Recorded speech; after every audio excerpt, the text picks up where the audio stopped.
Be here till 7 o'clock tonight. Steve has the day off. Calvin and Trey and yours truly, Scott, going to be here till 7. And we're just kind of rehashing what took place last Tuesday, as though enough people haven't already done that. But we're trying to look about solutions. What do we do lying ahead? We see all these protests and the rioting and what have you. I mean, come on. It serves nothing. Serves nothing. All those people that are out there doing that, young or old or whoever you might be, hey, come on over here. We'll give you a broom. We'll give you a stick. We'll give you a chance to make a difference in our community. Clean it up the right way and help those that need it most, right? There's work to be done. Yeah, there sure is. You got to get out and get your work done. Yeah. Well, let's talk about a couple of people that have talked about, actually more than a couple of people. Everybody's talking about the popular vote that Hillary Clinton did win. And this As did Al Gore in 2000. That's right. The second time in the last 16 years that's happened. And that was something you really never heard at all happening. And now twice this century it has happened, in 2000 and again here in 2016. So just get your thoughts. Donald Trump is the president-elect because he won the Electoral College. And he is getting ready to take office on January 20th. In the meantime, Hillary Clinton goes home because she won the popular vote but not the Electoral College. Your thoughts on that, Calvin? I hate that the person who doesn't have the simple majority doesn't win. But I think that the Electoral College was placed there for a reason. It was to make sure that the smaller states had enough power, so there was a little bit of a balance there, and there's some historical things that go along with that. But I think ultimately some of the reasons why she lost this election is because of, I think that the working class was neglected some. And the people that work for her neglected them. She didn't go to Wisconsin at all. She, either narrowly won or lost Michigan. That's the kind of stuff that she took Michigan for granted. And with that being said, when you lose a place like Michigan, that's a lot. That's working class America, and people in working class America have some grave concerns about her. So, Electoral College wise, it's there. Some people look at it and blame it, but I think the loss runs deeper than that. Incumbent President Obama, were you surprised that Hillary did not do better, or did he do what he should have done? You saw him out campaigning the last week or two, but you like to think that an incumbent president that's served 8 years is going to help in some way, shape, or form, unless the country, as many people felt, a lot did not get done over the last 8 years. Obamacare and the economy where it is and different things like that. Your thoughts on that? My thoughts on that is, could he have done some more? Yes, I think he could, but I think that obstructionism by the Republican Party is a major concern at the time that all of that was going on.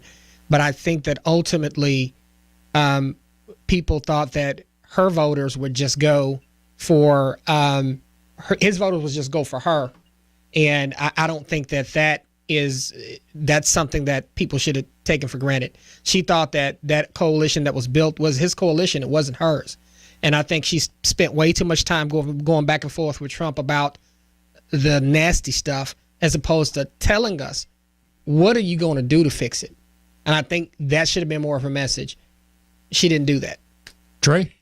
You know, what amazed me is the people that voted for Barack Obama in 2008 and 2012 that wound up voting for Trump this year. And especially in states like Pennsylvania, Ohio, Michigan. And I think Hillary Clinton just completely took Michigan for granted.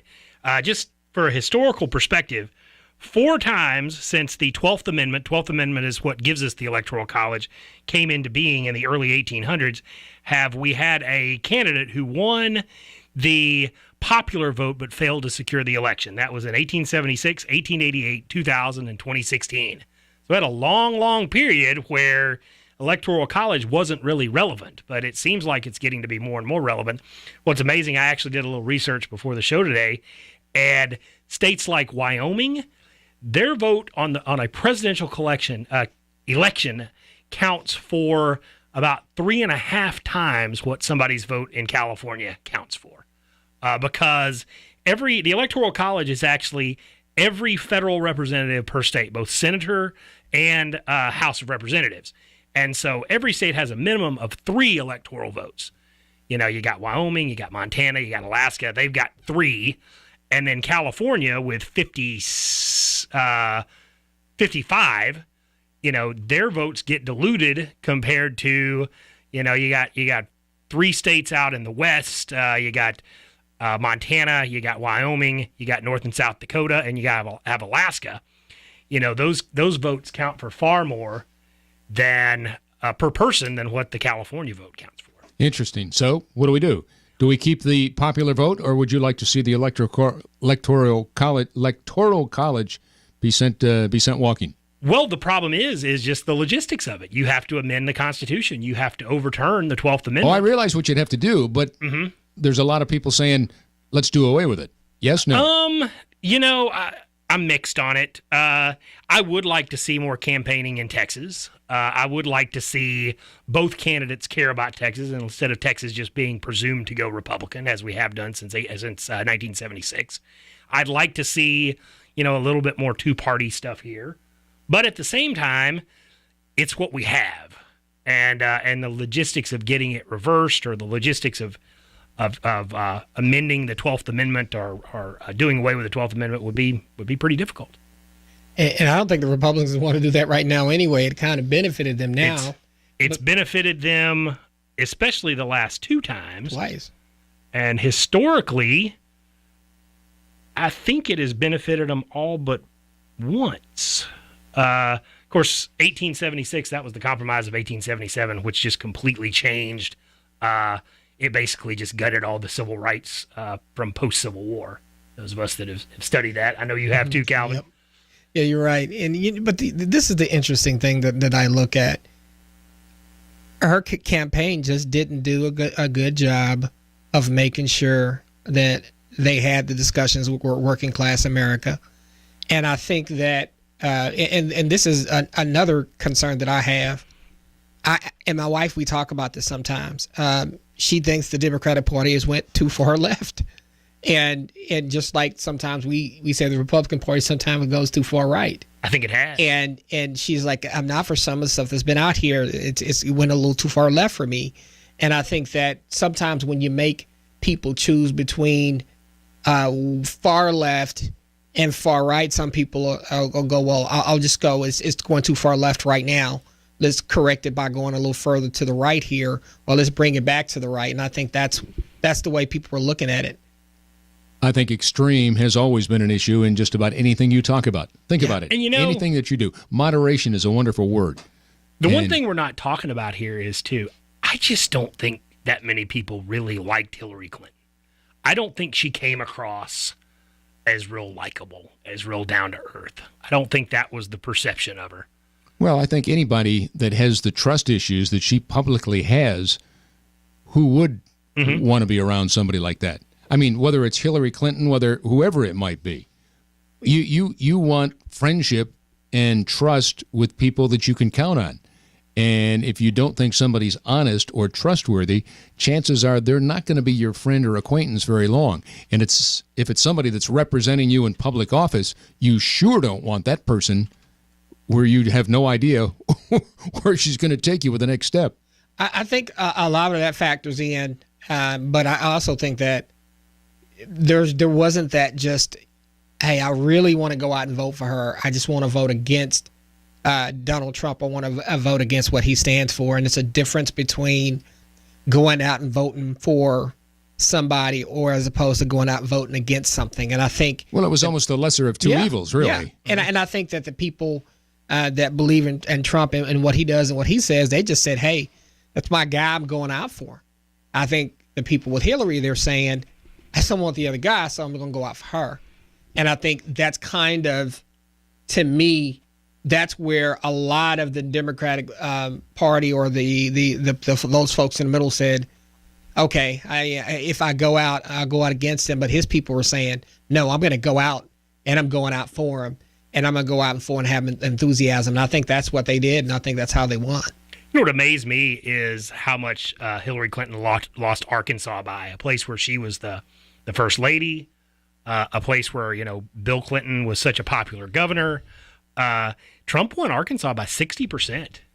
Yeah, when I saw that come in, I went, whoa, how does that make you feel, huh?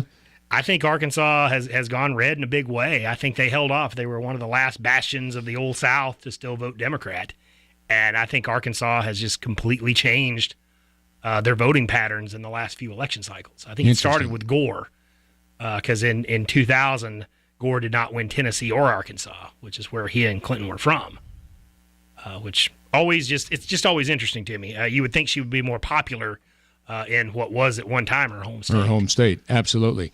Well, President-elect Donald Trump late this afternoon, appointed Republican National Committee Chair Reince Priebus as his White House Chief of Staff.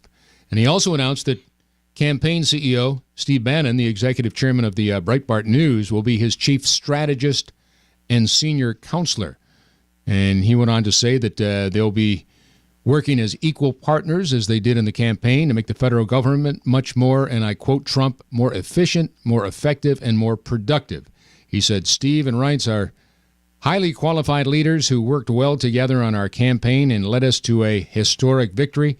And now I have them both with me in the White House as we work to make America great again. Those are the comments of Donald Trump this afternoon. Your thoughts on that? Well, I'd love to see the federal government become more efficient and more effective. I've dealt with the feds a few times in my career, and I was always amazed at just what a very well funded but very inefficient program the federal government had. And frankly, I think there are certain federal agencies that serve at the will of the White House that are probably going to be on the chopping block. Yeah, I think a lot of that's going to go on. I just hope everybody's careful before they just start cutting stuff. People really need to think this out because I think there's just some situations that are going to happen that are going to cause major problems if you cut certain things out. I just worry about, the transition and trying to make sure that there are people there that truly understand kind of what's going on. Hey, if you want to vote for change, that's fine. Just get people in there who know what they're doing and who can logically think things out. And try to do what's in the best interest of the country. 888-787-5543 is our number. Again, it's 888-787-5543. Talking about the just completed national election and what lies ahead. When we come back, maybe some solutions from the guys.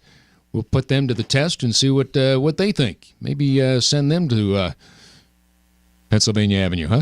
Right. Yeah, right. As we continue with Relationship Roundtable here on 570 KLIF. Looking for a great video?